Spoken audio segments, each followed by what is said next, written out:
الحمد لله وكفى وسلام على عباده الذين اصطفى أما بعد أعوذ بالله من الشيطان الرجيم بسم الله الرحمن الرحيم لقد كان لكم في رسول الله أسوة حسنة وقال الله تعالى في مقام آخر قل إن كنتم تحبون الله فاتبعوني يحببكم الله سبحان ربك رب العزة عما يصفون وسلام على المرسلين والحمد لله رب العالمين اللهم صل على سيدنا محمد وعلى آل سيدنا محمد وبارك وسلم اللهم صل على سيدنا محمد وعلى آل سيدنا محمد وبارك وسلم اللهم صل على سيدنا محمد وعلى آل سيدنا محمد وبارك وسلم. جب ہم باجماعت نماز پڑھتے ہیں تو ایک امام ہوتے ہیں اور باقی مقتدی ہوتے ہیں. مقتدیوں کے اوپر لازم ہوتا ہے کہ امام کی اقتداء کریں. اگر کوئی مقتدی امام کی اقتداء نہ کرے تو اس کی نماز صحیح نہیں ہوتی. جس طرح نماز میں ایک امام ہے، اسی طرح ہماری پوری زندگی کے امام سیدنا رسول اللہ صلی اللہ علیہ وسلم ہیں. ہمارا یہ فرض منصبی ہے کہ ہر کام ہم نبی علیہ الصلوۃ والسلام کے طریقے کے مطابق کریں. کھانا پینا، پہننا اوڑھنا، معاشرت، معیشت، ہر چیز نبی علیہ الصلوۃ والسلام کے طریقے کے مطابق ہو، یہ ہر مسلمان کے اوپر لازم ہے. نبی علیہ السلام نے ارشاد فرمایا علیکم بسنتی، تمہارے اوپر میری سنت کی اقتداء لازم ہے. آپ نے دیکھا ہوگا کہ شادی کے موقع پر دلہن کو سجاتے ہیں، وہ یہ سمجھتی ہے کہ اگر میری انگلیوں میں انگوٹھی پہنا دی گئی تو انگلیاں خوبصورت بن جائیں گی، اگر بازوؤں میں چوڑیاں ڈال دی گئیں تو بازو خوبصورت بن جائیں گے، اگر گلے میں لاکٹ ڈال دیا گیا تو میرا گلا خوبصورت بن جائے گا، اور اگر میرے کانوں میں بالیاں ڈال دی گئیں تو میرے کان خوبصورت ہو جائیں گے. غرض دلہن کا یہ خیال ہوتا ہے کہ جس عضو کو زیور سے سجا دیا جائے گا وہ میرے خاوند کی نظر میں خوبصورت بن جائے گا. بہو یہی مثال ہے کہ مومن اپنے جس عضو کو سنت کے مطابق ڈھالتا جاتا ہے اس کا وہ عضو اللہ رب العزت کی نظر میں خوبصورت بنتا چلا جاتا ہے. حتیٰ کہ اگر وہ سر کے بالوں سے لے کے پاؤں کے ناخنوں تک اپنے آپ کو سنت کے مطابق بنا لے تو سجے ہوئے انسان کی طرح وہ اللہ رب العزت کی نظر میں پیارا ہو جاتا ہے. ارشاد فرمایا قل ان کنتم تحبون اللہ، اے میرے محبوب فرما دیجئے کہ اگر تم اللہ سے محبت کرتے ہو فاتبعونی، تم میری اتباع کرو، یحببکم اللہ، اس کا نتیجہ یہ ہوگا کہ اللہ رب العزت تم سے محبت فرمائیں گے، تم اللہ رب العزت کے محبوب بن جاؤ گے. چنانچہ جس شخص نے سنت کو اپنایا اس نے نجات پائی. امام مالک رحمۃ اللہ علیہ فرماتے تھے ان السنت مثل سفینۃ نوح علیہ الصلاۃ والسلام، کہ نبی علیہ الصلاۃ والسلام کی سنت نوح علیہ الصلاۃ والسلام کی کشتی کی مانند ہے. من رکبہا نجا، جو اس کشتی پر سوار ہو گیا وہ نجات پا گیا. ومن تخلف عنہا غرق، اور جو اس کشتی سے پیچھے رہ گیا وہ دنیا کے طوفانوں کے اندر غرق ہو گیا۔ ایک حدیث مبارکہ میں ہے، نبی علیہ السلام نے ارشاد فرمایا، من حفظ سنتی اکرمہم اللہ باربع خصال، جو شخص میری سنت کا اکرام کرتا ہے، عزت کرتا ہے، اس پر عمل پیرا ہوتا ہے، اللہ تعالیٰ 4 طریقوں سے اس بندے کا اکرام فرماتے ہیں۔ ایک، المحبت فی قلوب البررہ، نیک لوگوں کے دلوں میں اللہ تعالیٰ اس بندے کی محبت ڈال دیتے ہیں۔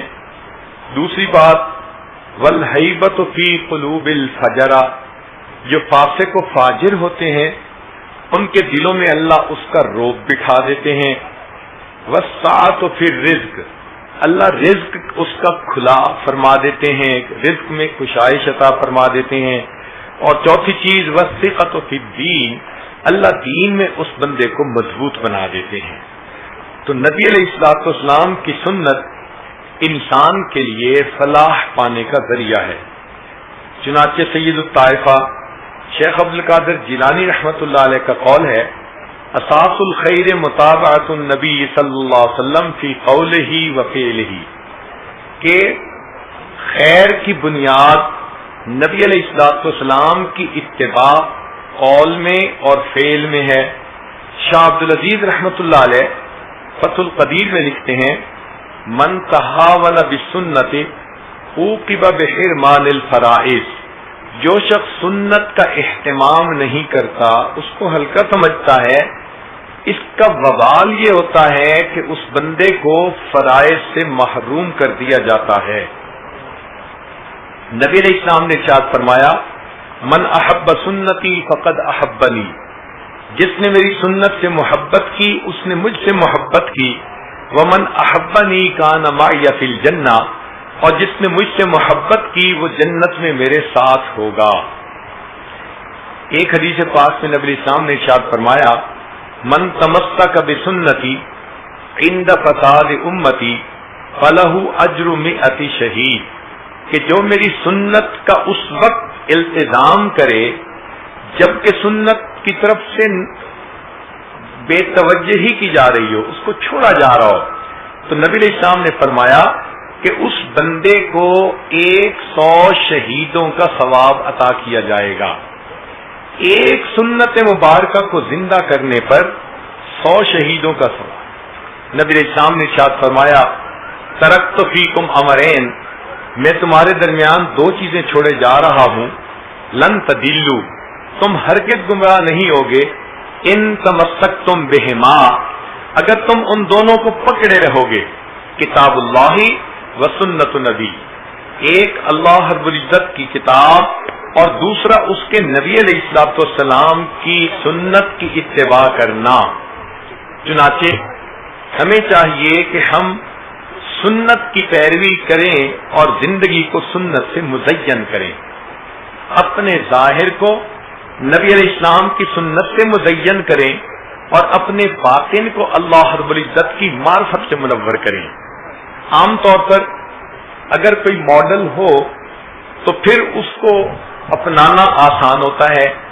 اللہ رب العزت نے اپنے پیارے حبیب صلی اللہ علیہ وسلم کو بھیج کر اتمام حجت فرما دی کہ میرے بندو، میرے محبوب صلی اللہ علیہ وسلم تمہارے درمیان زندگی گزار چکے، اب ان کی ایک ایک بات محفوظ ہے، تم ہر عمل ان کے مطابق اگر کر لو گے تو تم قیامت کے دن میری نگاہوں میں محبوب ہوگے، پیارے ہوگے، اس لیے کہ ان المحب لما یحب مطیع، محب جس سے محبت کرتا ہے اس کا مطیع ہوتا ہے۔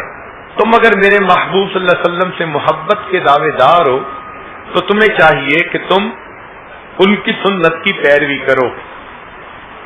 آپ نے تجربہ کیا ہوگا کہ جب کوئی چیز مارکیٹ میں آتی ہے تو اس کے اوپر حکومت کی اپروول کی مہر لگی ہوتی ہے۔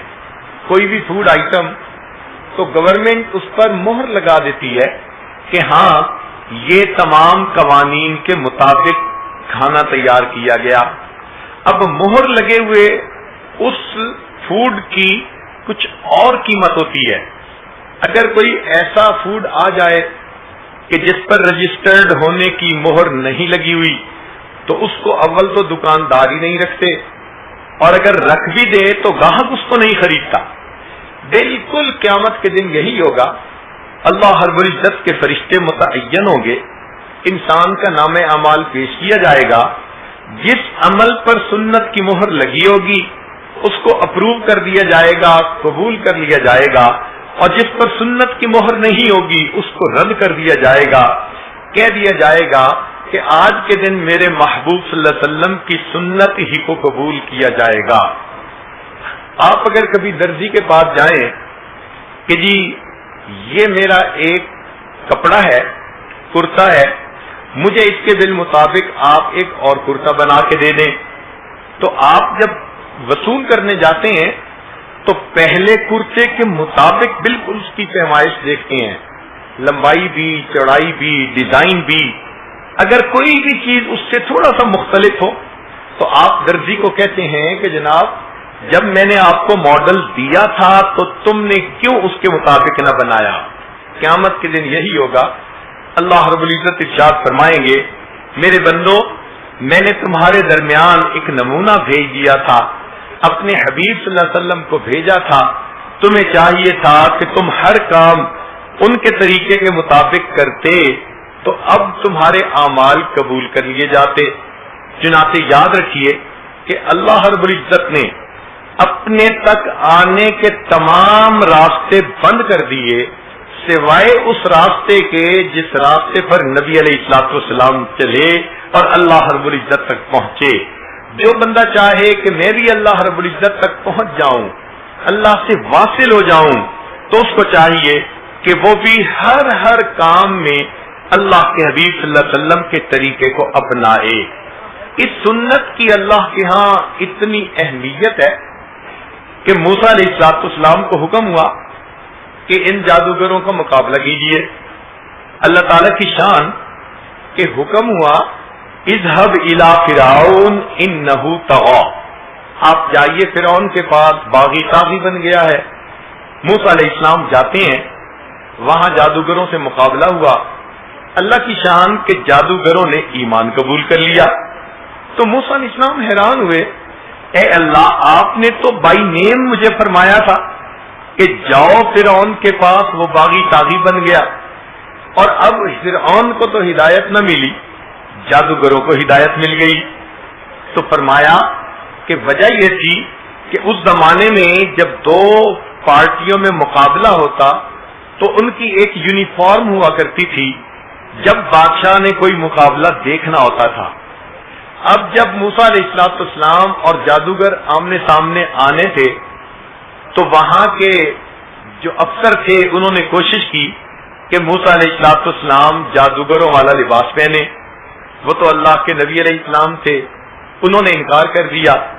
وہ بڑے حیران کہ کریں تو کیا کریں، چنانچہ انہوں نے یہ فیصلہ کیا کہ چلو یونیفارم تو ایک جیسی ہوگی، ہم جادوگروں کو موسیٰ علیہ السلام جیسا چوغا پہنا دیتے ہیں۔ چنانچہ انہوں نے جادوگروں کو موسیٰ علیہ السلام جیسے کپڑے پہنا دیے۔ جب موسیٰ علیہ السلام نے پوچھا اللہ فرعون کو ہدایت نہ ملی بلکہ جادوگروں کو مل گئی، تو رب کریم نے فرمایا اے میرے پیارے موسیٰ علیہ السلام، جب میں ہدایت کا فیصلہ کرنے لگا تو میری رحمت نے اس چیز کو زیادہ پسند کیا، میں ان کو ہدایت پہلے دوں جو میرے ایک نبی علیہ السلام سے مشابہت رکھتے ہیں۔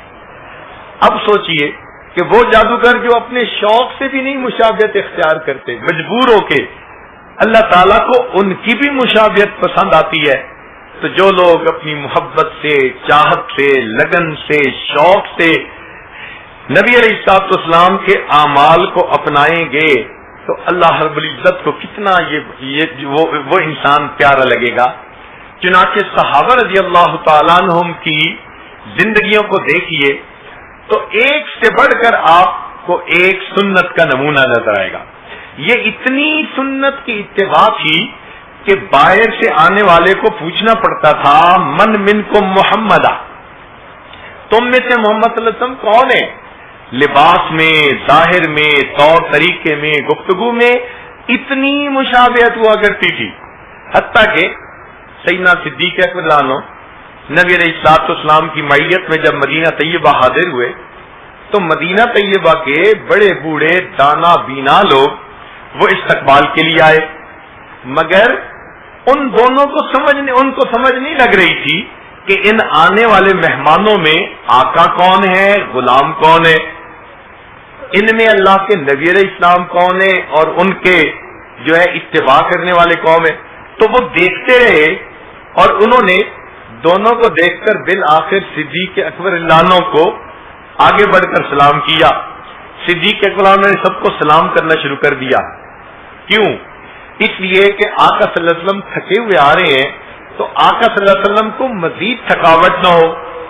جب سلام ہو چکا بیٹھ گئے اور بادلوں میں سے سورج نکلا اور اس کی کرنوں نے نبی علیہ السلام کے رخسار مبارک کے بوسے لیے، تب مدینہ کے لوگ یہ دیکھ کر حیران ہوئے کہ جس پر انہوں نے پہلے سلام کیے تھے وہ اٹھے اور انہوں نے اپنی چادر اپنے ساتھی کے اوپر ڈال کر یہ ثابت کر دیا کہ آقا کون ہے اور غلام کون ہے، تابع کون ہے، متبوع کون ہے۔ تب ان کو سمجھ لگی کہ واقعی انہوں نے نبی علیہ السلام کی اس قدر مشابہت اختیار کی تھی، آپ یوں سمجھیں کہ نقل اصل کے اتنا مطابق بن گئی تھی کہ دیکھنے والوں کو نقل اور اصل میں فرق کرنا دشوار ہو گیا تھا۔ ایک صحابی رضی اللہ تعالیٰ عنہ حبشہ کے رہنے والے ایمان لے آئے۔ اب اکثر ان کے دل میں یہ شوق رہتا کہ یہ جو میرے سر پہ بال ہیں یہ چھوٹے ہیں اور کرلی ہیں، اور نبی علیہ السلام کی طرح میں سر پہ مانگ نہیں نکال سکتا، کاش کہ میرے بال ایسے ہوتے کہ میں بھی مانگ نکال سکتا، مجھے اور مشابہت ہو جاتی۔ یہ دل میں ان کے ایک تمنا تھی، چٹکیاں لیتی تھی۔ سردی کا موسم، ایک دن انگیٹھی جل رہی ہے اور وہ انگارے کو ایک لوہے کی سلاخ تھی، اس کے ساتھ انگاروں کو ذرا سیٹ کر رہے تھے۔ جب دیکھا کہ یہ سلاخ گرم ہو گئی تو پتہ نہیں ان کے اوپر محبت کا کیا جذبہ آیا کہ انہوں نے اس سلاخ سے اپنے سر کے درمیان یوں نشان لگا دیا۔ گرم سلاخ تھی، جلد جل گئی، خیر جب اس پر مرہم لگائی گئی تو وہ ٹھیک تو ہو گئی، اب جلنے کی وجہ سے ایک لائن نظر آتی تھی۔ لوگوں نے کہا کہ آپ نے اپنے آپ کو کیوں تکلیف میں ڈالا؟ جواب دیا کہ وہ تکلیف تو ختم ہو گئی، اس بات کی خوشی باقی ہے کہ اب میرا سر میرے آقا صلی اللہ علیہ وسلم کے مبارک سر کے ساتھ مشابہت پا چکا ہے۔ کیا محبت تھی۔ سیدنا عبداللہ ابن عمر رضی اللہ تعالیٰ عنہ مدینہ طیبہ سے مکہ مکرمہ کی طرف جا رہے ہیں، ایک جگہ جا کر رک گئے، نیچے اترے، قریب ایک درخت تھا اس کی طرف گئے اور وہاں جا کر وہ اس طرح بیٹھے کہ جیسے قضائے حاجت سے فارغ ہوتے ہیں، مگر فارغ نہیں ہوئے، ویسے ہی اٹھ کے آ گئے اور سفر شروع کر دیا۔ تو ساتھ والوں نے پوچھا، حضرت اگر آپ کو حاجت نہیں تھی تو آپ نے کیوں سفر روکا؟ خود بھی رکے، دوسروں کو بھی روکا۔ عبداللہ ابن مسعود نے جواب دیا کہ گو مجھے ضرورت نہ تھی، مگر ایک دفعہ میں نے نبی علیہ السلام کے ساتھ سفر کیا، میں نے دیکھا کہ میرے آقا صلی اللہ علیہ وسلم اس جگہ پر رکے اور آپ سواری سے اترے، فارغ ہوئے۔ جب میں گزر رہا تھا میرے دل میں خیال آیا میں بھی وہی عمل کروں جو میرے آقا صلی اللہ علیہ وسلم نے کیا، تو میں گیا اور تھوڑی دیر بیٹھ کے واپس آ گیا۔ میرا ٹائم تو لگ گیا مگر مجھے آقا صلی اللہ علیہ وسلم کی ایک یاد کو تازہ کرنے کا وقت نصیب ہو گیا۔ اس سے اندازہ لگتا ہے کہ صحابہ رضی اللہ تعالیٰ عنہ کس قدر نبی علیہ السلام کی سنتوں کے شیدائی تھے۔ وہی سمجھا جائے گا شیدائے جمال مصطفیٰ، وہی سمجھا جائے گا شیدائے جمال مصطفیٰ، جس کا حال حال مصطفیٰ ہو کال کال مصطفیٰ۔ سبحان اللہ. سیدنا صدیق رضی اللہ عنہ کی اتباع سنت کا حال دیکھیے کہ نبی علیہ الصلوۃ والسلام جب غار حرا سے آئے تو اس وقت خدیجہ الکبریٰ رضی اللہ تعالی عنہا نے فرمایا آپ کیا محسوس کرتے ہیں؟ فرمایا خشیت علی نفسی، مجھے اپنی جان کا خطرہ ہے. فرمایا کلا، ہرگز نہیں، انک لتصل الرحم، آپ تو صلہ رحمی کرنے والے ہیں. وتکسب المعدوم وتقرئ الضیف وتعین علی نوائب الحق. تو انہوں نے نبی علیہ الصلوۃ والسلام کی کچھ صفات گنوائی. حیرت کی بات ہے کہ بعد کے زمانے میں ایک مرتبہ صدیق اکبر نے نبی اسلام سے اجازت لی کہ میں حبشہ کی طرف ہجرت کر کے جاتا ہوں. نبی علیہ السلام نے اجازت دے دی. صدیق اکبر گئے، راستے میں تھے کہ ایک کافر نے دیکھا. اس نے کہا ابو بکر کیوں جا رہے ہو مکہ سے؟ فرمایا کہ مکہ کے لوگ رہنے نہیں دیتے. اس نے کہا آپ جیسے اچھے آدمی کیوں مکہ چھوڑ کے جائیں؟ انک لتصل الرحم. جو صفات خدیجہ الکبریٰ رضی اللہ عنہا نے نبی علیہ السلام کی گنوائی تھیں، وہی صفات ایک کافر نے صدیق اکبر عنہ کی گنوائی انہی الفاظ میں. اس قدر کامل مشابہت تھی. چنانچہ یہ صحابہ نبی علیہ السلام کی سنتوں کے عاشق حذیفہ بن الیمان رضی اللہ تعالیٰ عنہ ایران کی طرف آتے ہیں. دسترخوان پہ کھانا کھاتے ہوئے لقمہ گر گیا. اب سنت یہ ہے کہ دسترخوان پہ لقمہ اگر گر بھی جائے تو اس کو اٹھا کے کھا لو، پاک صاف ہوتا ہے. انہوں نے کھا لیا. قریب والے نے کہا کہ جناب یہاں کے عمراء موجود ہیں اور یہ اس چیز کو اتنا اچھا نہیں سمجھتے، یہ معیوب سمجھتے ہیں. تو حذیفہ رضی اللہ عنہ نے آشفانہ جواب دیا. فرمایا اترک سنت حبیبی لہؤلاء الحمقاء، ان احمقوں کی خاطر میں اپنے آقا صلی اللہ علیہ وسلم کی سنت کو چھوڑ دوں گا. اس سے پتہ چلتا ہے کہ ان کی نظر میں نبی علیہ الصلوۃ والسلام کی سنتوں کی کیا قیمت ہوا کرتی تھی. ہمارے سلف صالحین کی زندگیوں کو آپ پڑھ کے دیکھ لیجئے، آپ کو یہ فیچر کامن نظر آئے گا. سارے کے سارے سنت کے شیدائی، اس کے اوپر عمل کرنے والے، اس کے مطابق زندگی گزارنے والے. عبداللہ بن مبارک رحمۃ اللہ علیہ ایک محدث ہیں، امام اعظم ابو حنیفہ رحمۃ اللہ علیہ کے خاص شاگرد ہیں. ان کے جو 40 فقہا تھے جو مسائل کے استنباط میں ان کی معاون بنتے تھے، یہ ان میں سے ایک ہیں. ان کی زندگی اتنی سنت کے مطابق تھی کہ ان کے ایک ہم جماعت ہم درس اسماعیل رحمۃ اللہ علیہ تھے. وہ کہتے ہیں کہ میں نے عبداللہ ابن مبارک رحمۃ اللہ علیہ کی زندگی کو کئی سال قریب سے دیکھا اور میں اس نتیجے پر پہنچا کہ عبداللہ ابن مبارک رحمۃ اللہ علیہ اور صحابہ کرام رضی اللہ عنہم کی زندگی میں صرف ایک فرق تھا. وہ کیا کہ صحابہ رضی اللہ عنہم کو نبی علیہ السلام کے دیدار کا شرف حاصل تھا، یہ شرف عبداللہ ابن مبارک کو حاصل نہیں تھا. اس کے علاوہ ان کی زندگی اور صحابہ کی زندگی میں مجھے کوئی فرق نظر نہیں آتا تھا. یہ کتنی عظیم بات ہے کہ ساتھ رہنے والا گواہی دے. سبحان اللہ. واقعی ہمارے اکابر اس قدر سنت کا اہتمام کرنے والے تھے. چنانچہ جنید بغدادی رحمۃ اللہ علیہ کے پاس ایک سالک آیا اور 9-10 سال رہا. ایک دن کہنے لگا حضرت میں جاتا ہوں. کیوں جاتے ہو بھائی؟ حضرت میں تو آیا تھا کہ میں کوئی کرامت دیکھتا اور میں نے تو 10 سال میں کوئی کرامت ہی نہیں دیکھی. تو پوچھا کہ یہ بتاؤ ان 10 سالوں میں تو نے کوئی عمل سنت کے خلاف دیکھا؟ کہنے لگا سنت کے خلاف تو کوئی عمل نہیں دیکھا. فرمایا کہ یہ سب کرامتوں سے بڑی کرامت ہے کہ انسان بے اختیار سنت کے مطابق زندگی گزارنے والا بن جائے. ہر عمل اس کا ایسا ہو کہ نبی علیہ الصلوۃ والسلام کی سنت کے مطابق ہو. شاہ ولی اللہ محمد دہلوی رحمۃ اللہ علیہ لکھتے ہیں کہ مجھے نبی علیہ الصلوۃ والسلام کی خدمت میں مواجہ شریف پر حاضری نصیب ہوئی.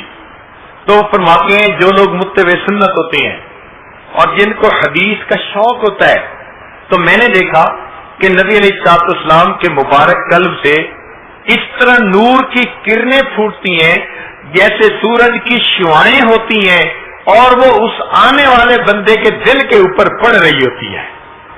تو سنت کا اہتمام کرنے والا بارگاہ نبوی کے اندر مقبول انسان ہوتا ہے. سبحان اللہ. اللہ رب العزت ایسے بندے کو بہت پسند فرماتے ہیں. ہمارے اکابرین علماء دیوبند کی زندگی کو دیکھیے, ایک ایک سنت کا شہرائی نظر آئے گا. چنانچہ حضرت نانوتوی رحمۃ اللہ علیہ کو فرنگی نے پھانسی کا حکم سنا دیا. جب اطلاع ملی تو حضرت روپوش ہو گئے. 3 دن کے بعد پھر باہر پھر رہے ہیں.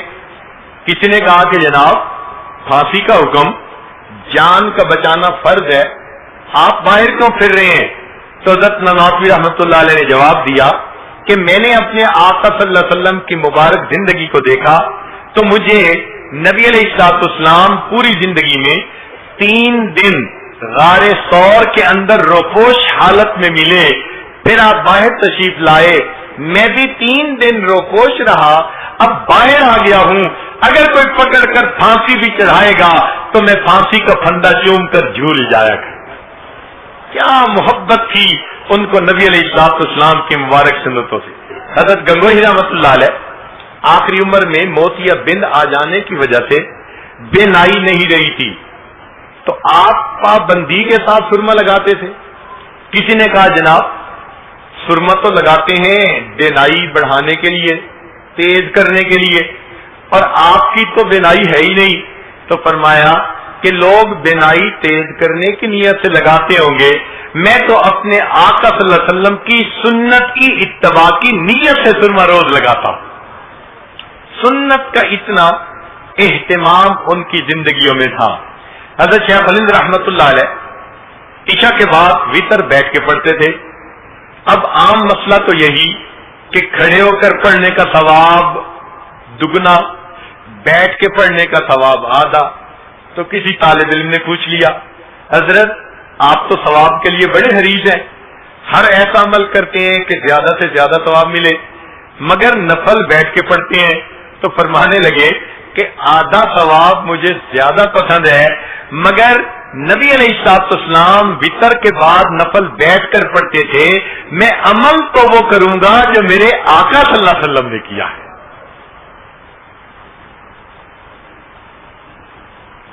چنانچہ حضرت مولانا حسین احمد مدنی رحمۃ اللہ علیہ جب تشریف لائے مدینہ طیبہ سے تو دارالعلوم دیوبند میں ایک باغیچہ تھا دارالحدیث کے بالکل سامنے. تو باغیچہ پھولوں کے لیے ہوتا ہے. حضرت نے فرمایا کہ یہاں کیکر کا درخت لگا دو. جس نے بھی دیکھا حیران, سمجھ نہیں آتی تھی کہ پھولوں کا یہ باغ ہے اور اس میں کیکر کا درخت کانٹوں والا, کوئی فائدہ بھی عام بندے کو نظر نہیں آتا. تو کسی طالب علم نے پوچھا, حضرت آپ نے کیکر کا درخت لگوانا کا حکم دیا؟ فرمایا ہاں. اس نے پوچھا کہ حضرت وجہ کیا ہے؟ تو فرمایا کہ میں نے کتابوں میں پڑھا کہ نبی علیہ السلام نے بیت رضوان کیکر کے درخت کے نیچے لی تھی. میں نے یہ درخت اس لیے لگوایا, میں دارالحدیث میں آیا جایا کروں گا, کیکر کا درخت یاد آ کے مجھے اپنے آقا کی یاد آ جایا کرے گی. چنانچہ حضرت مولانا قاسم نانوتوی رحمۃ اللہ علیہ انہوں نے جب یہاں باغ لگوایا تو اس میں اہتمام کے ساتھ گلاب کے پھول لگوائے. کسی نے کہہ دیا حضرت موتیے کے پھولوں کی خوشبو بڑی اچھی, فلاں پھول کی خوشبو بڑی اچھی, آپ گلاب کے پیچھے ہی پڑ گئے کہ نہیں گلاب لگاؤ. فرمانے لگے میں اس لیے کہہ رہا ہوں کہ میں نے کتابوں میں پڑھا ہے نبی علیہ السلام کے مبارک پسینے سے جو خوشبو آتی تھی, گلاب کی خوشبو آپ صلی اللہ علیہ وسلم کے پسینے سے سب سے زیادہ قریب ملتی ہے, اس لیے میں گلاب کو خوشبو یہاں لگوانا چاہتا. سبحان اللہ. ہر کام میں نبی علیہ السلام ان کے سامنے رہتے تھے. مولانا یحییٰ رحمۃ اللہ علیہ جو حضرت شیخ الحدیث رحمۃ اللہ علیہ کے والد گرامی ہے, وہ فرمایا کرتے تھے کہ اگر کوئی بندہ سنت کے مطابق پاخانہ کر لے گا اس کو اتنا ثواب ملے گا کہ خلاف سنت نفلیں پڑھنے پر بھی اس کو وہ ثواب نہیں مل سکتا.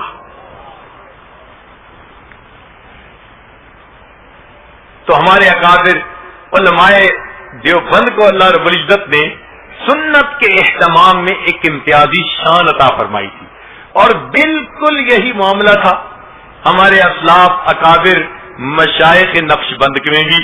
وہ بھی ایک ایک عمل میں سنت کی رعایت کرتے تھے. چنانچہ مشائخ نقش بند نے اپنی کتابوں میں لکھا کہ لوگ تو مجاہدے کے ذریعے سلوک کو طے کرنا چاہتے ہیں، ہم سنت کے اہتمام کے ذریعے سلوک کو طے کرواتے ہیں. امام ربانی مجدد ثانی رحمت اللہ علیہ، ان کی سنت کے اہتمام کا یہ حال تھا کہ ایک مرتبہ دانت میں درد تھی تو حضرت نے ایک سالک کو کہا کہ کچھ لونگ لے کے آؤ. اس زمانے میں لونگ ہی علاج ہوتا تھا، اس کا تیل ذرا درد کو کم کر دیتا تھا.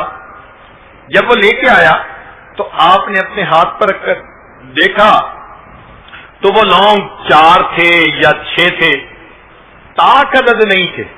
تو آپ نے فرمایا کہ دیکھو یہ صوفی بنا پھرتا ہے اور اس کو اتنا بھی پتہ نہیں کہ اللہ وتر و یحب الوتر، اللہ تعالیٰ تاک ہیں اور تاک عدد کو پسند کرتے ہیں. مقصد یہ تھا کہ اس کو ان لونگ کے لانے میں بھی تاک عدد کی رعایت کرنی چاہیے تھی. اللہ اکبر کبیر. اتنے چھوٹی سی کام میں بھی سنت کا اہتمام. چنانچہ ان کے مکتوبات کو پڑھیں تو سنت کی جو عظمت دل میں پیدا ہوتی ہے، اللہ اکبر کبیرہ، وہ بیان سے باہر ہے. ذرا سنیے اپنے مشائخ کی اتباع سنت کے بارے میں امام ربانی مجدد ثانی رحمت اللہ علیہ ایک بات فرماتے ہیں. علماء طلباء توجہ کے ساتھ سنیں اور اس کے مزے لیں کہ سنت کی کیا وقت انہوں نے سمجھائی. فرماتے تھے ہمارے اکابر شرع شریف کے نفیس موتیوں کو، یعنی احکام شریعت کو نفیس موتیوں سے تشبیہ دی. سالک کے دل میں عظمت آئے شریعت کی. ہمارے اکابر شرع شریف کے نفیس موتیوں کو بچوں کی مانند وجد و حال کے جوز و مویز کے بدلے نہیں دیتے. جوز و مویز کہتے ہیں منقع اخروٹ. بچے ہوتے ہیں نا، وہ ہیرا موتی دے دیں گے اور اس کے بدلے اخروٹ لے لیں گے. فرمایا یہ تو بچوں کا کام ہوتا ہے. تو یہ جو وجد و حال ہے یہ اخروٹ منقع ہے، اور شرع شریف کے احکام وہ نفیس موتیوں کے مانند ہیں. عبارت کا زور دیکھیے کہ کتنی قوت کے ساتھ انہوں نے یہ بات کہی.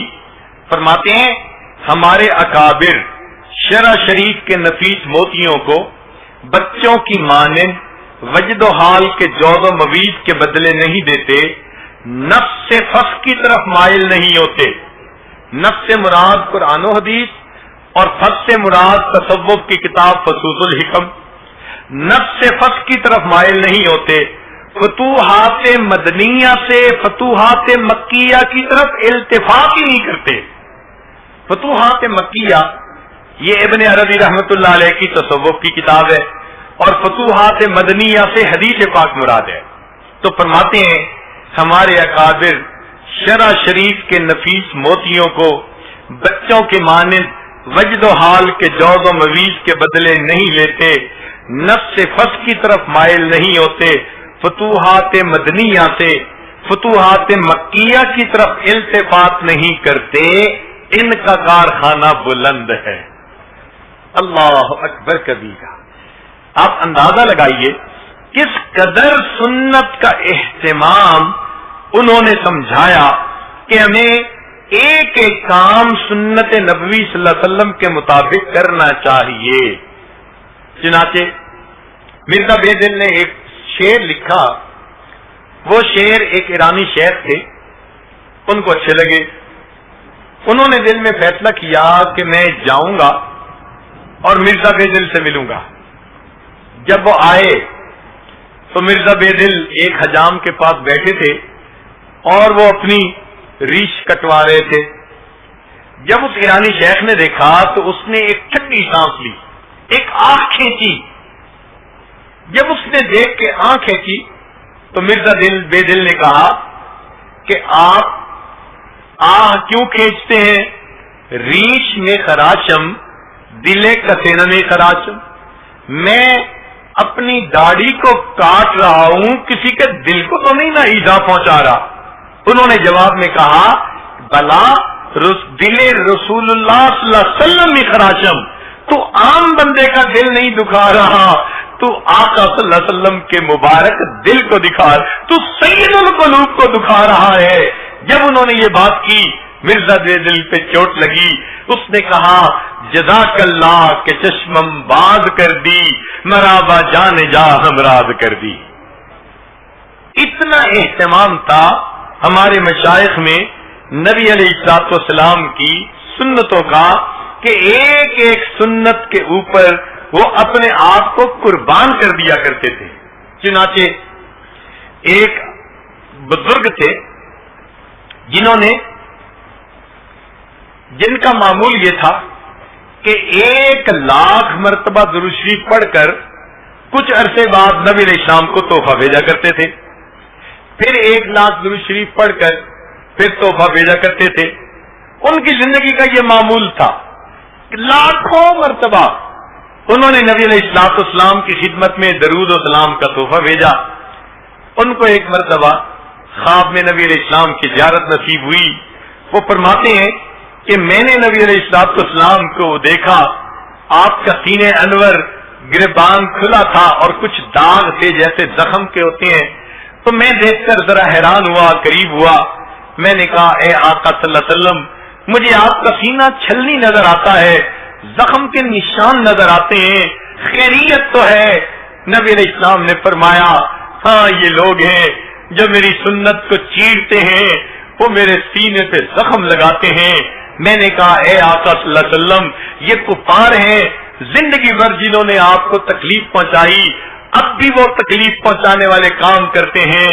نبی علیہ السلام نے فرمایا میں کفار کی بات نہیں کر رہا, مجھے میرے رشتہ داروں نے تکلیفیں پہنچائیں, میں سجدے میں گیا, اوجڑی اوپر ڈال دی گئی, میں گلی میں سے چلتا تھا, لوگ میری طرف دیکھ کر بسا اوقات تھوکا کرتے تھے, میرے چہرے پہ مٹی پھینکا کرتے تھے. مجھے ان سے کوئی گلہ نہیں, اس لیے وہ تو کفار تھے. گلہ تو مجھے ان سے ہے جو کلمہ پڑھتے ہیں, مجھے اپنا آقا اور سردار مانتے ہیں, اور جب عمل کا وقت آتا ہے وہ میری سنتوں کو ذبح کر دیتے ہیں. ان کو احساس ہی نہیں ہوتا, ان کی وجہ سے آج میرا سینہ زخمی ہے. غیروں سے گلہ نہیں ہوتا, گلہ اپنوں سے ہوا کرتا ہے.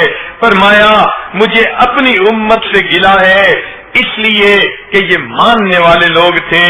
جب انہوں نے میری سنت کا جو ہے وہ اہتمام نہ کیا تو غیروں سے کیا امید کی جا سکتی ہے.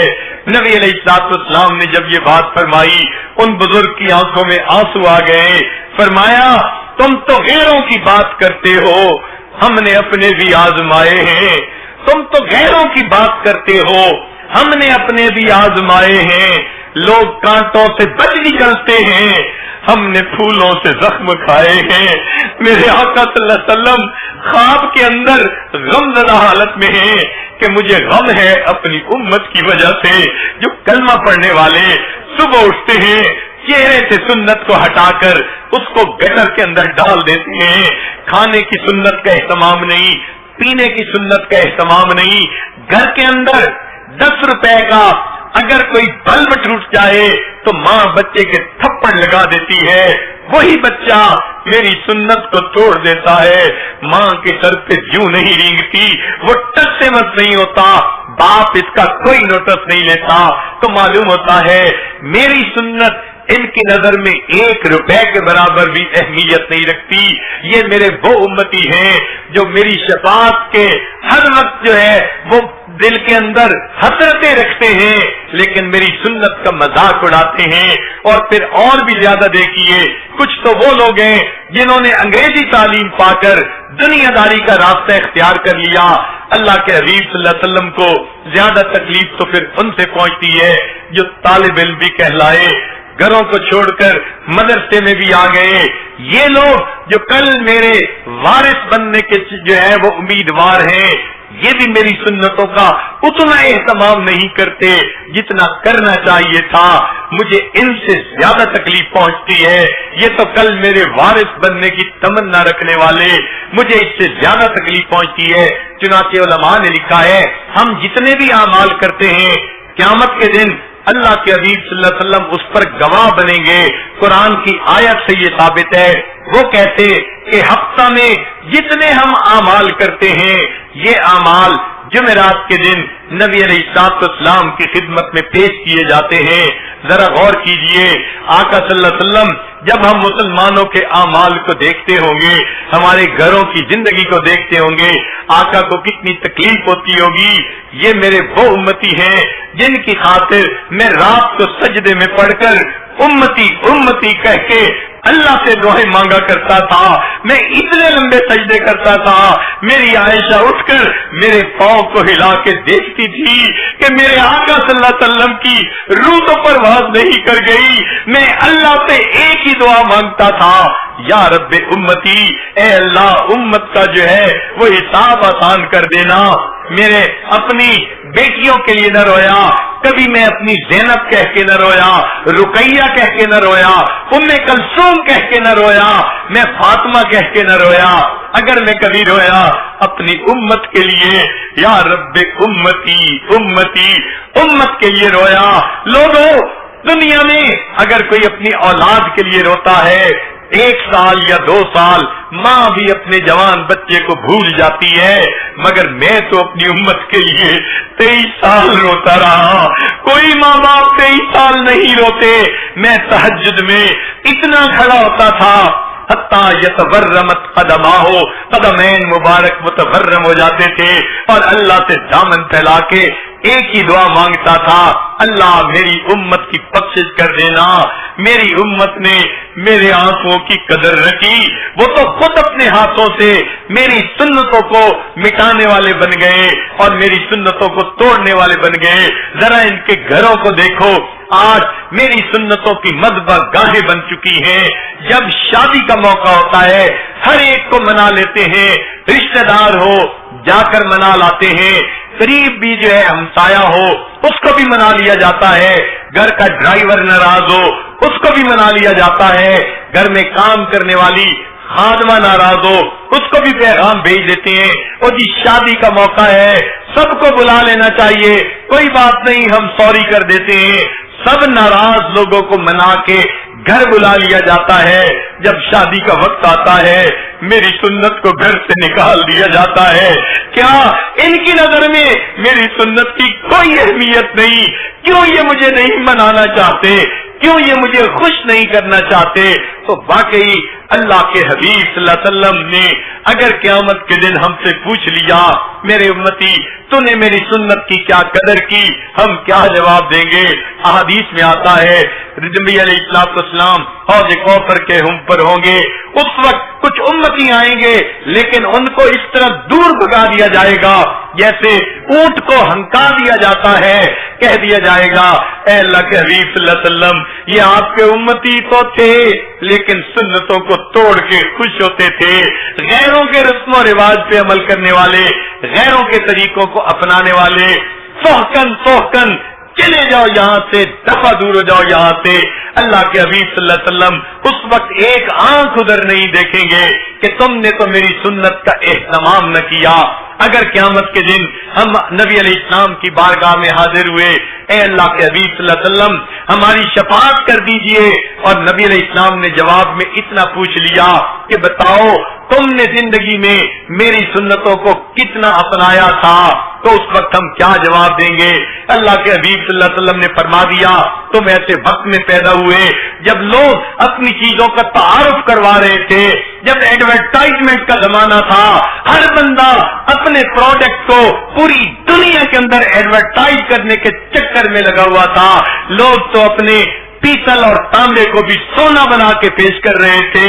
او میرے امتی، تمہارے ہاتھ میں تو میری سنتیں سونے کی مانند تھی، بتاؤ تم نے میری سنتوں کا کتنا تعارف کروایا۔ لوگوں نے سیل فون جیسی چیز کو کچے اور پکے مکان میں پہنچا کے دکھا دیا، تم نے میری سنت کے لیے کیا قربانی دی، کتنی کوشش کی، تم نے کہاں تک میری سنت کو امت کے سامنے پیش کیا۔ ہم اس وقت کوئی جواب نہ دے پائیں گے کہ اللہ کے حبیب صلی اللہ علیہ وسلم ہم نے آپ کی سنتوں کے لیے کیوں نہ کوشش کی۔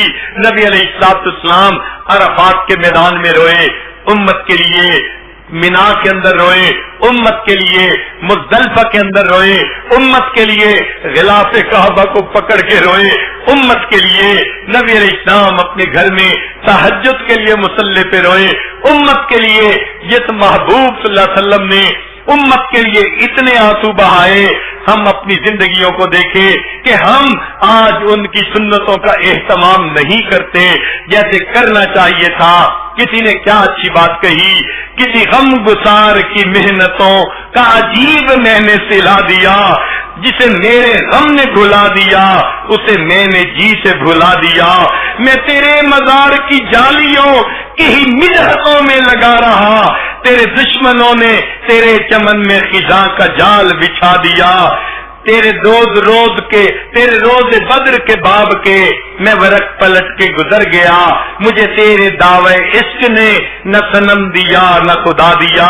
میرے مہرباں تیرا شکریہ ذلا کس ادا سے زباں سے کروں ادا، میری زندگی کی اندھیری شب میں چراغ فکر جلا دیا۔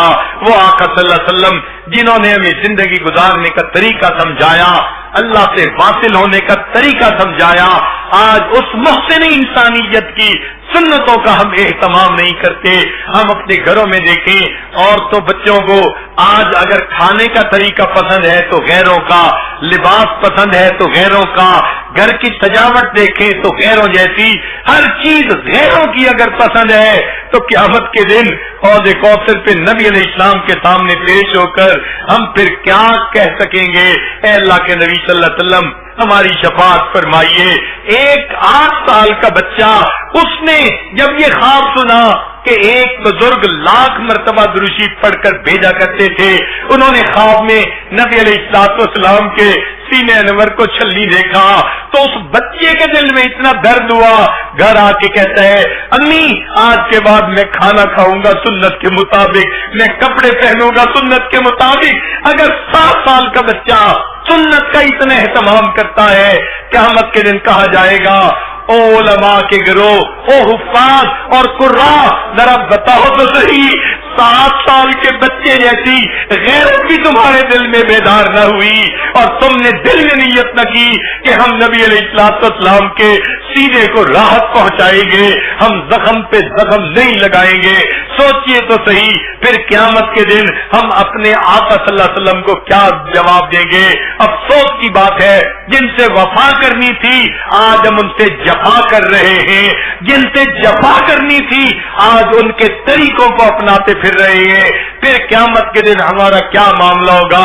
ہم نے بہت سارے لوگوں کو دیکھا ہے اپنے ماں باپ کا دل دکھاتے ہوئے جھجکتے ہیں، امی روٹ جائے گی، ابو روٹ جائیں گے، میں یہ کام کرنا پسند نہیں کرتا۔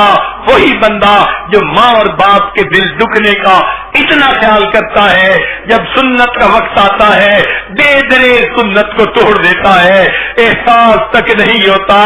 اس سے میرے آقا صلی اللہ علیہ وسلم کا دل دکھے گا، میں نبی علیہ السلام کے دل کو خوشی پہنچانے کی بجائے ان کو تکلیف پہنچانے کا باعث بن جاؤں گا۔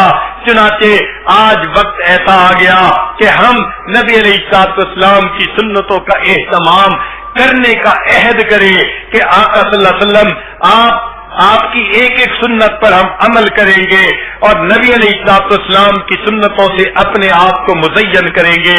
ذرا توجہ کیجئے گا، اپنی بات کو سمیٹتے ہوئے یہ عاجز ایک بات مثال دے کے سمجھاتا ہے. کسی ماں کو بیٹے سے اتنی محبت ہوتی ہے، اگر ہاتھ میں اس کے تصویر ہو اور کہہ دیا جائے ذرا بچے کی تصویر آگ میں ڈال دو، ماں کہے گی یہ کیسے ہو سکتا ہے، میں اپنے بچے کی تصویر آگ کے ڈال دوں؟ اسے کہو اسے پھاڑ دو، وہ کہے گی میں پھاڑتی بھی نہیں. اس محبت کی وجہ سے جو ماں کو اپنے بیٹے سے ہے، ماں اپنے بیٹے کی تصویر کبھی آگ میں نہیں ڈالتی. سوچئے اگر قیامت کے دن کوئی بندہ اپنے ظاہر کو نبی علیہ السلام کی سنتوں سے سجا کر اللہ کے حضور کھڑا ہوگا، کیا اللہ رب العزت اپنے محبوب کی شبیہ کو جہنم کی آگ میں ڈالنا پسند کریں گے؟ کبھی نہیں کریں گے. فرمائیں گے میرے بندے تو لگتا ہے میرے محبوب صلی اللہ علیہ وسلم کا نمونہ بنا ہوا ہے، میں تیرے باطن کو ایک طرف کر کے تیرے ظاہر کی وجہ سے تجھے جنت عطا کر دیتا ہوں. سبحان اللہ. ہم نے دنیا میں دیکھا ظاہر کی وجہ سے محبت کی جاتی ہے.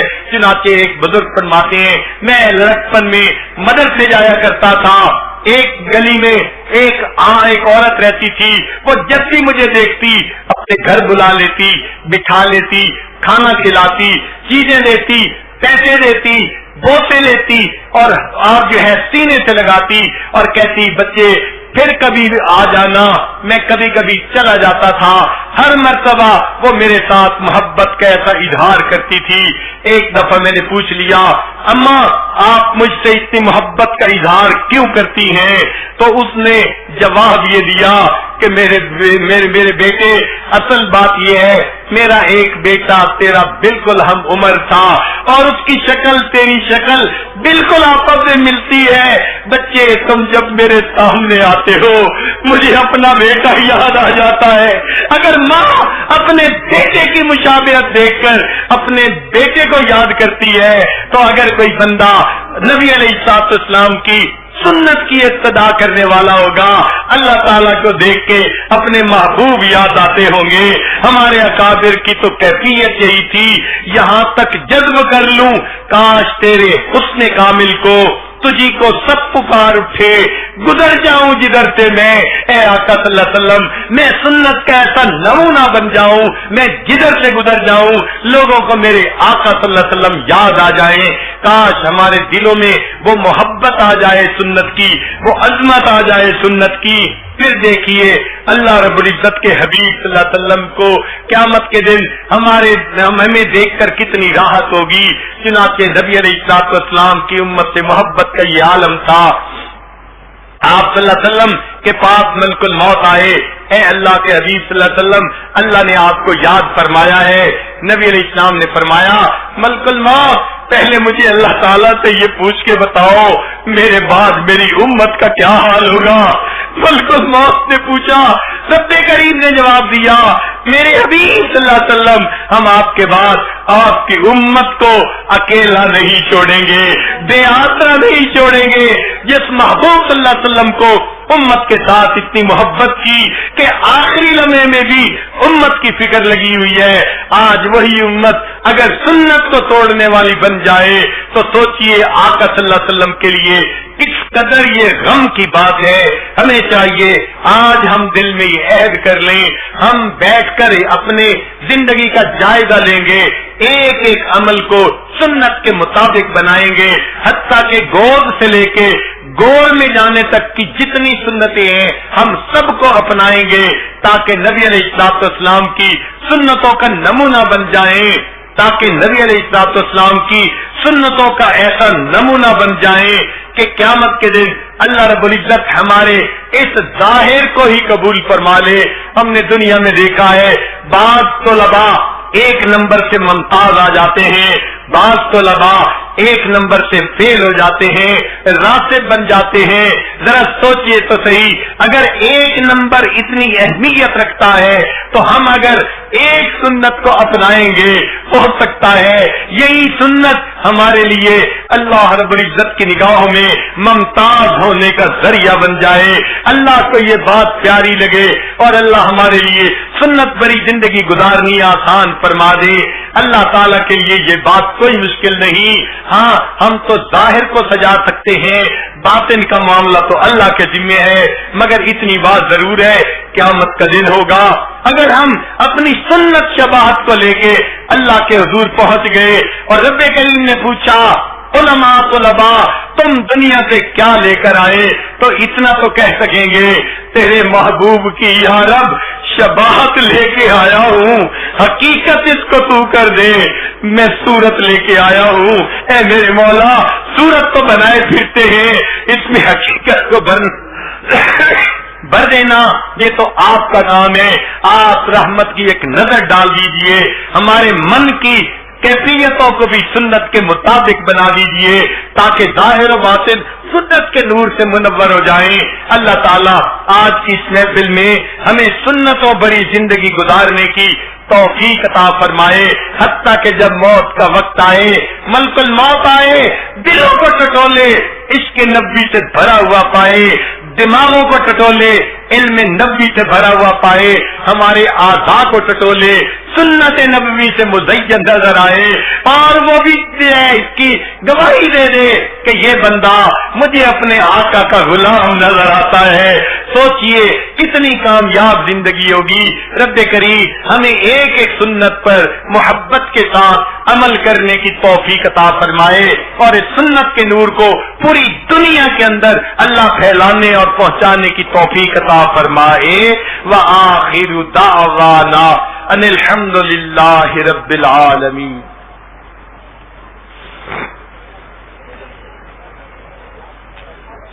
دعا سے پہلے فرما رہے ہیں کہ بہت سارے دوست بیعت ہونے کی نیت سے تشریف لائے ہیں, تو دل میں سچی توبہ کی نیت کر لیجئے. ہم اس وقت اپنی زندگی کے پچھلے تمام گناہوں سے سچی توبہ کر رہے ہیں, آئندہ نیکوکاری پرہیزگاری کی زندگی گزارنے کا ارادہ کر رہے ہیں. جیسی نیت ہوتی ہے ویسی مراد مل جاتی ہے. نیت کیجئے اللہ ہمیں آئندہ سچی اور سچی زندگی گزارنے کی توفیق عطا فرما. الحمدللہ وکفا وسلام علی عبادہ الذین اصطفیٰ, اما بعد. یہ کلمات سچے دل کے ساتھ پڑھتے جائیے. بسم اللہ الرحمن الرحیم. لا الہ الا اللہ محمد الرسول اللہ.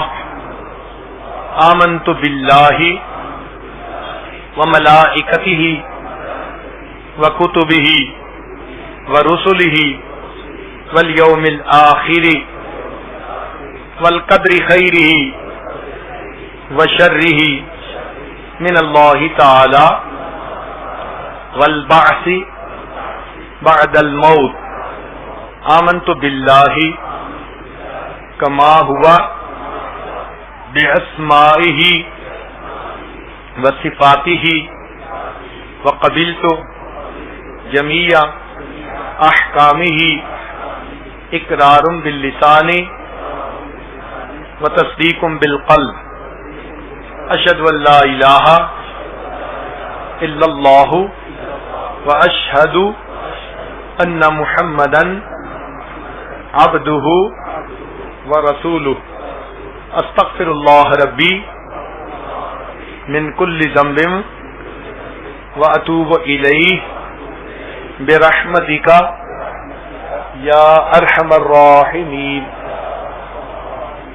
ان کلمات کو پڑھنے سے آپ بیت ہو چکے ہیں. چند معمولات سن لیجئے جو کرنے بہت آسان ہے مگر ان کا فائدہ اور نفع بہت زیادہ ہے. 100 مرتبہ درود شریف صبح و شام, 100 مرتبہ استغفار صبح و شام, روزانہ قرآن مجید کی تلاوت, چلتے پھرتے لیٹے بیٹھے اللہ رب العزت کا دھیان, اور 10-15 منٹ صبح اور شام ذکر قلبی یعنی مراقبہ. اس کا طریقہ یہ کہ نماز پڑھ کے آنکھوں کو بند کر کے اللہ کی طرف متوجہ ہو کے بیٹھ جائیں کہ اللہ رب العزت کی رحمت آ رہی ہے, دل میں سما رہی ہے, دل کی ظلمت اور سیاہی دور ہو رہی ہے, اور میرا دل اللہ اللہ اللہ یہ میرا دل کہہ رہا. چند منٹ کا مراقبہ انشاءاللہ دل کو منور کرے گا.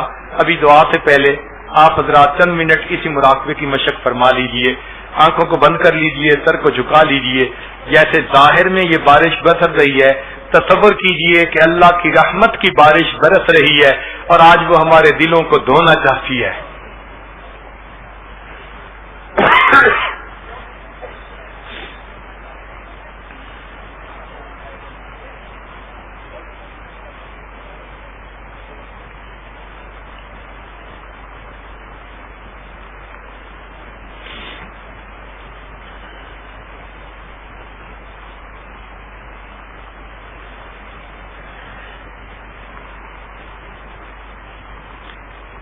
ہوا و حرص والا دل بدل دے،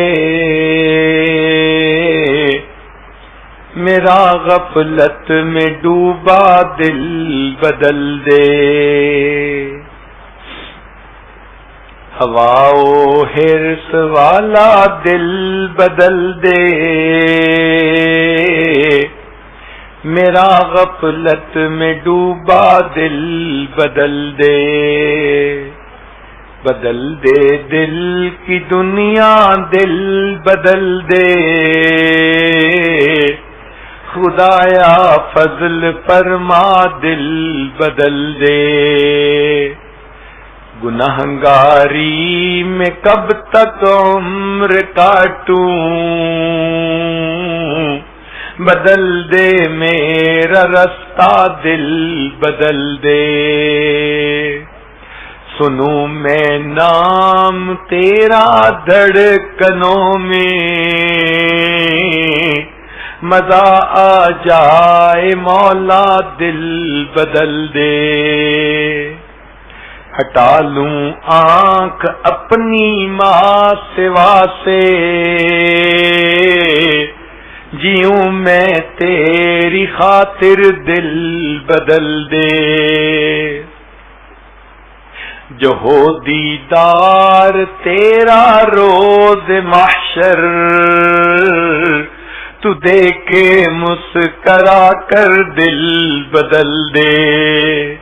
یہ کیسا دل ہے سینے میں الہی، جو زندہ بھی ہے مردہ دل بدل دے۔ پڑا ہوں تیرے در پر دل شکستہ، رہوں کیوں دل شکستہ دل بدل دے۔ تیرا ہو جاؤں اتنی آرزو ہے، بس اتنی ہے تمنا دل بدل دے۔ میری فریاد سن لے میرے مولا، بنا لے اپنا بندہ دل بدل دے۔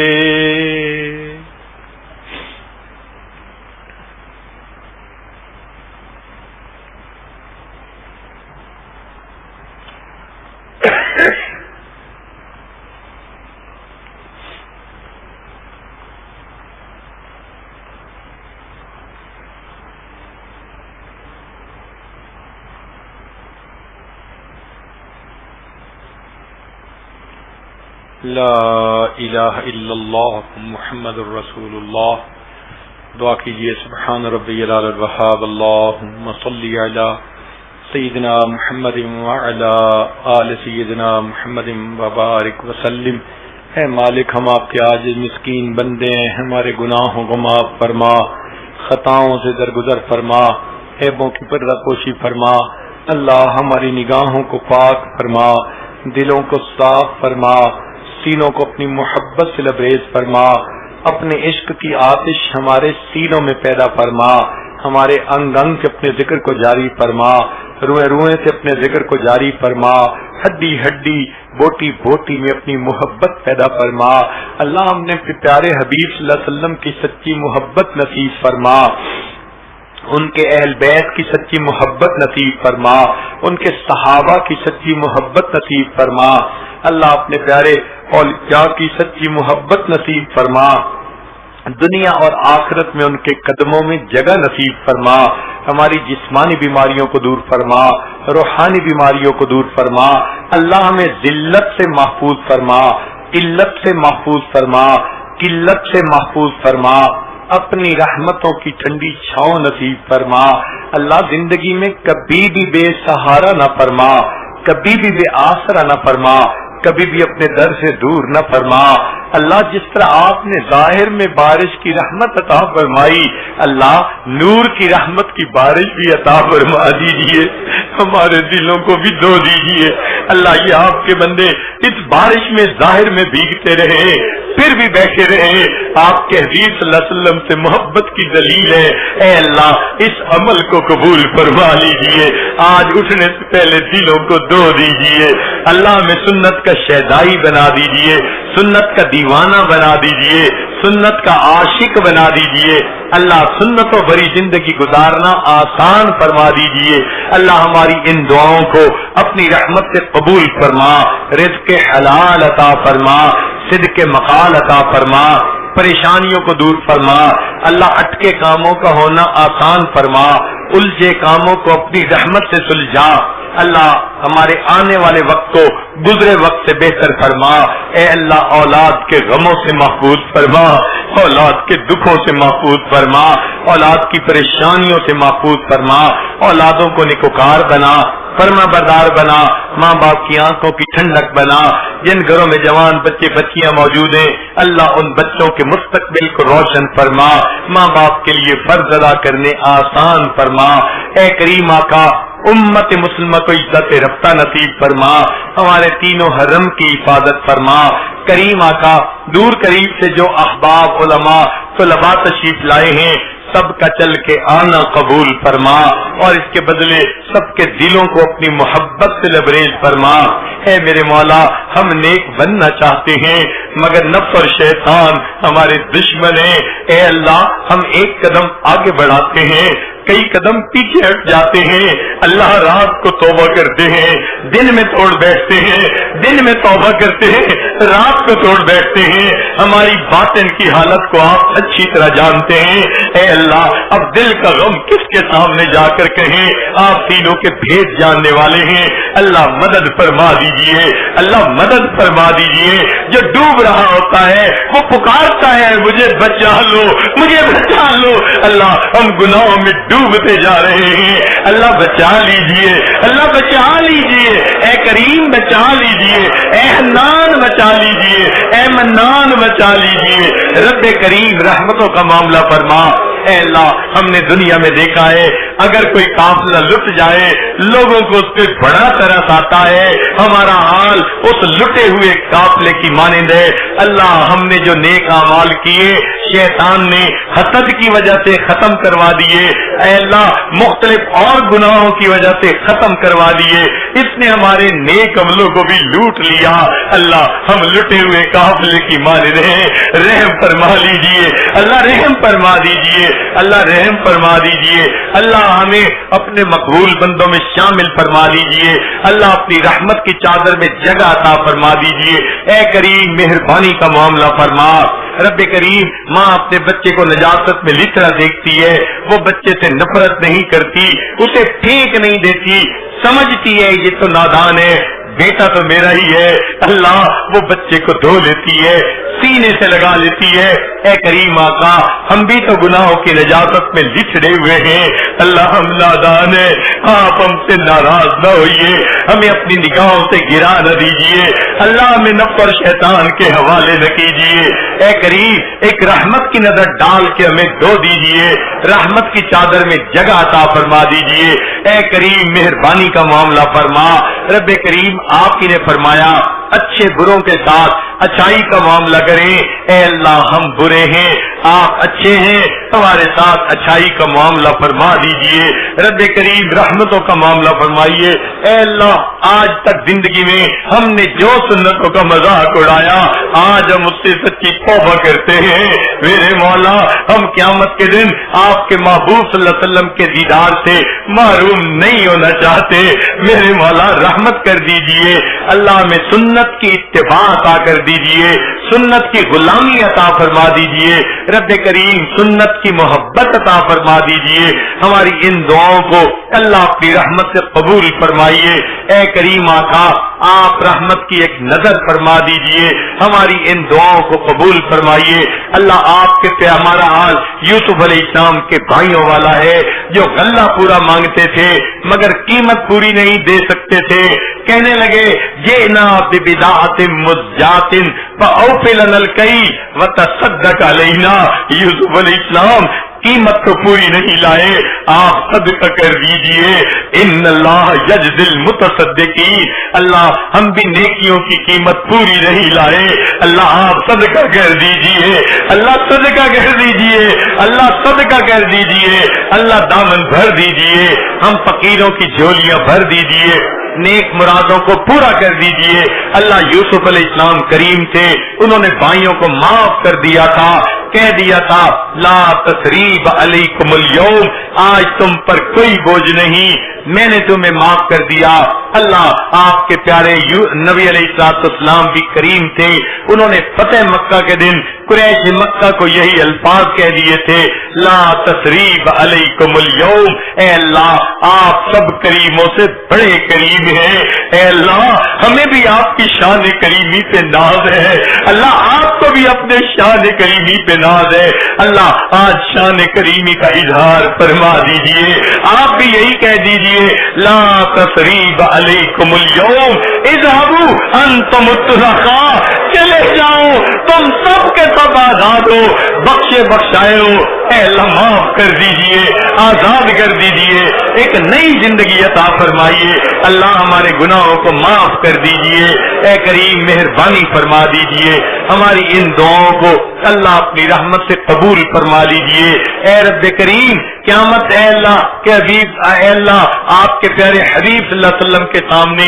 قبیلہ طے کی ایک عورت اچانک ننگے سر آ گئی تھی تو محبوب صلی اللہ علیہ وسلم نے اپنی چادر سے اس کا سر ڈھانپ لیا تھا، اے اللہ آج آپ کے حبیب صلی اللہ علیہ وسلم کی امت اقوام عالم کے سامنے ننگے سر کھڑی ہے، اللہ امت کا سر ڈھانپ لیجئے، اللہ امت کا سر ڈھانپ لیجئے، اللہ امت کا سر ڈھانپ لیجئے، اللہ امت کا سر ڈھانپ لیجئے، اے اللہ جو جماعت دین کی محنت کر رہی ہے یا کافر محنت کر رہے ہیں، اللہ سب کی محنتوں کو قبول فرما، مدارس عربیہ کی حفاظت فرما، دعوت و تبلیغ کے کام کی حفاظت فرما، جہاں اللہ اللہ ہوتی ہے ان خانقاہوں کی حفاظت فرما، اے کریم ہمارے حال پر رحمت کی نظر فرما اور ہماری ان دعاؤں کو اللہ اپنی رحمت سے قبول فرما، رب کریم جو مانگا عطا فرما، جو مانگنا چاہیے تھا نہیں مانگ سکے وہ بھی عطا فرما، ہمارے والدین عزیز اقارب مشائخ جو فوت چکے ان کی مغفرت فرما،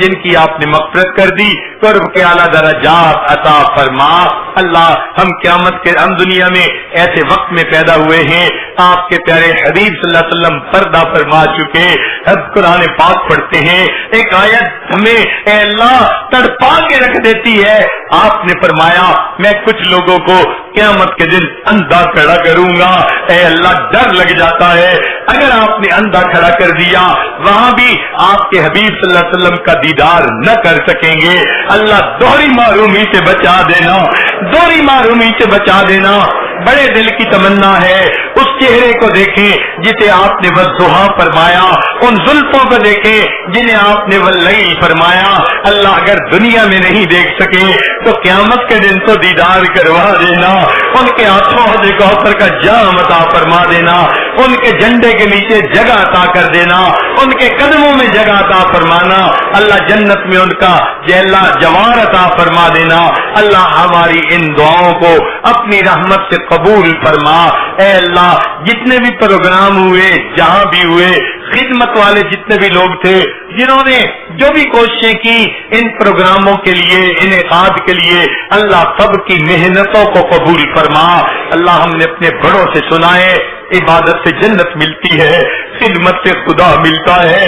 اللہ خدمت کرنے والوں کو آپ اپنا تعلق عطا کر دیجئے، اپنے بندوں میں شامل فرما لیجئے، اپنی بندیوں میں شامل فرما لیجئے۔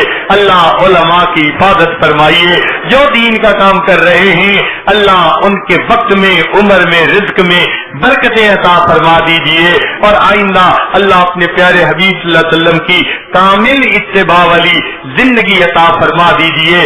اللہ ہمیں مانگنا نہیں آتا، ہمیں بن مانگے عطا فرما دیجئے، جو مانگا عطا فرما، جو مانگنا چاہیے تو نہیں مانگ سکے اللہ ہمیں وہ بھی عطا فرما۔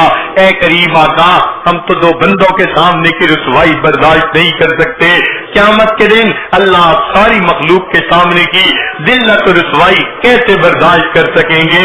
اللہ اس دن کی رسوائی سے بچا دیجئے گا۔ اللہ ہم سے تو دھوپ کی گرمی برداشت نہیں ہوتی، بھلا جہنم کی گرمی کیسے برداشت کر سکیں گے؟ اور میرے مولا حالت تو ہماری ایسی ہے 2 کلو کا بوجھ سر پہ اٹھا نہیں سکتے، اور گناہوں کا پہاڑوں برابر بوجھ سر پہ اکٹھا کر لیا ہے۔ اللہ قیامت کے دن ہمارا کیا بنے گا؟ ان گناہوں کو معاف کر دیجئے، ان کو نیکیوں میں بدل دیجئے۔ اللہ آپ کا احسان، آپ ہمارے پروردگار ہیں، ہم نبی علیہ السلام سے راضی، وہ ہمارے آقا اور سردار ہیں۔ اے اللہ ہم اسلام سے راضی، آپ کی دی ہوئی نعمت ہے، اللہ اس نعمت کو صحیح طرح زندگی میں لاگو کرنے کی توفیق عطا فرما دیجئے۔ اے اللہ پوری دنیا میں جتنے ایمان والے ہیں سب پر اپنی رحمت فرمائیے، جو ہدایت نہیں پا سکے اللہ ان کو ہدایت کی دولت عطا فرما دیجئے، امن اور سکون کی زندگی عطا فرمائیے۔ اے اللہ خلفشار ختم فرما دیجئے، اے اللہ بدامنی ختم فرما دیجئے۔ اللہ انسان کو دوسرے انسان کے احترام کی توفیق عطا فرما دیجئے، ہمیں اپنے پیارے حبیب صلی اللہ علیہ وسلم کی سنتوں پر عمل کی توفیق عطا فرما دیجئے۔ ربنا تقبل منا انک انت السمیع العلیم۔